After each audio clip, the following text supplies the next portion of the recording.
How we see ourselves is everything.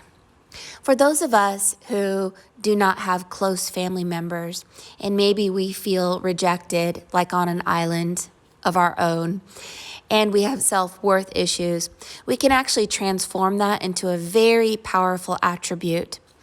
Because those who are in a very close-knit family and are okay with identifying as a religion, as a name, as part of a country, are so enthralled and embedded in those labels that they will never be able to separate from who they are and become someone larger. So it's actually a gift to not have a close family.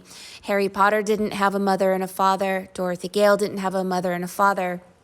And this allowed them to grow their spirit because we need to not have a label. And when we don't have a label, we can detach and we can become everything and everyone. If you are meant to be an oracle in this world, you would be a very great candidate because you don't have these attachments to people, to ideals, religions, or anything because you don't have that close-knit family. The teddy bear where you are at 7 o'clock reflects people who have stolen your life force. We don't fight flesh and blood. We fight principalities and powers. There are those who follow death and there are those who follow life. So you are in like sea foam and there's the letter Y, meaning a splitting. Your brother is like showing his leg kicking like you were kicked out. Your mother's at 11 o'clock, your biological mother. She has the American flag and the black box of Saturn, the number 13, the number 19. She's pointing at the holy dove. She's telling you that this place is a prison, and the only way out is to follow the white dove or the white rabbit, the white wizard. And if you look at your family members' heads, everyone has a house on their head or a fish or something. So everyone is following a label. You are following a book. You have a book on your head. The book is closed, you're not reading it, but you are meant to obtain knowledge in this lifetime and to grow your spirit taller. When Dorothy left the Munchkins that were short of understanding, or when Harry Potter left the Muggles, I want you to see your family like that. See them as Muggles. You're meant to go to Hogwarts. Don't forsake your power. Don't forsake your divinity. And don't ask why. You have the letter Y there. Don't ask why. Never ask why.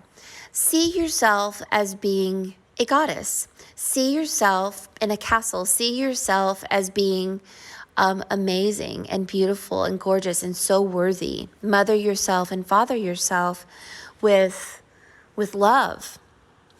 And follow divine order. There is a narcissistic world order, and there is a divine order because you are Aphrodite.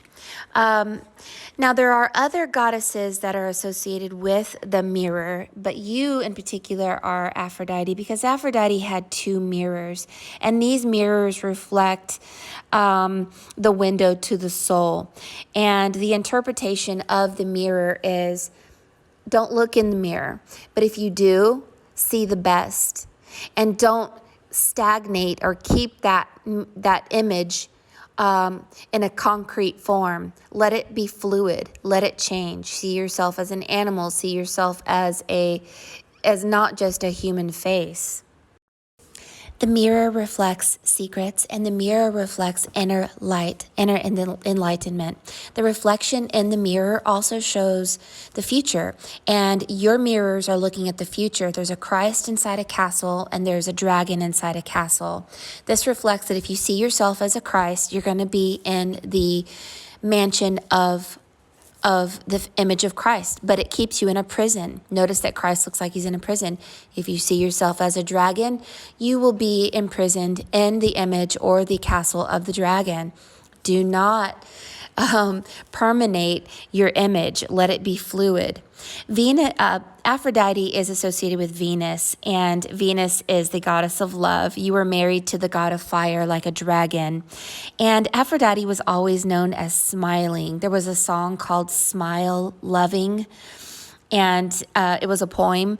And I love this about you. She is associated with the one who shines, the sea foam, and many birds, swans, mostly ocean birds. You have a pelican next to you, and this pelican is the ocean.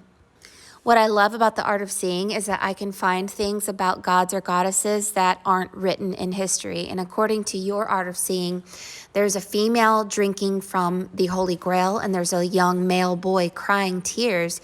And these tears are like Atum. Atum cried tears of joy and created the first human being. Notice the number 6 by the castle and the mirror, which reflects Venus, love. You have the golden ratio at 7 o'clock. The candle inside the little boy's mind reflects life and inner enlightenment and birthday. Notice that your head looks like it's cracking open like an egg. There's a song by Leonard Cohen that says there is a crack in everything, and this is how the light gets in.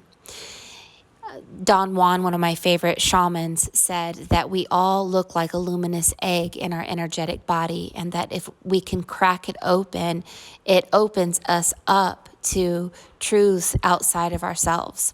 And so a cracked mirror or a cracked egg is reflective of not being human, being open to being everything and everyone. So take your pain of separation and turn it into power. Become nothing and then become everything and everyone. Follow the holy dove to your power and your path. And then suddenly you'll feel at home. This is a song I wrote called Aphrodite Smile.